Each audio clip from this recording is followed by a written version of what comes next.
প্রেম শিবির মাদ্রাসার হুজুরের কাছে বউ ছাড়া বেচারা কিচ্ছু বুঝে না, নিজের ভালোবাসা সব উজাড় করে দিয়েছে তার বৈধ সঙ্গীর জন্য। আকাম কুকাম করে অজায়গায় কোজায়গায় ভালোবাসা মিলায় না।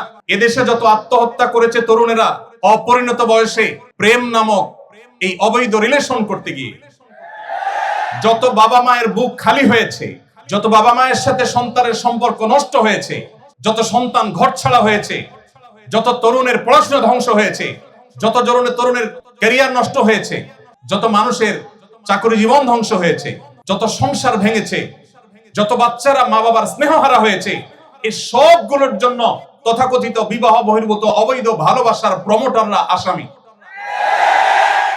এরা কেউ এই সমস্ত অপরাধের দায় এড়াতে পারে না। নবী সাল্লাল্লাহু আলাইহি ওয়াসাল্লাম বলেছেন, যে মানুষ, যে যুবক, যে তরুণ, যে মুসলমান নিজের দুই চোয়ালের মধ্যবর্তী অঙ্গ অর্থাৎ তার মুখকে এবং তার দুই পায়ের মধ্যবর্তী অঙ্গ অর্থাৎ তার সম্ভ্রমকে রক্ষা করতে পারবে, এগুলো সে হারাম পথে ব্যবহার করবে না, এই দায়িত্ব এবং গ্যারান্টি যে যুবক যুবতী, যে মানুষ নিবে, নবী সাল্লাল্লাহু আলাইহি ওয়াসাল্লাম বলেছেন কিয়ামতের দিন আল্লাহর কাছ থেকে জান্নাত পাইয়ে দেওয়ার দায়িত্ব আমি নিলাম।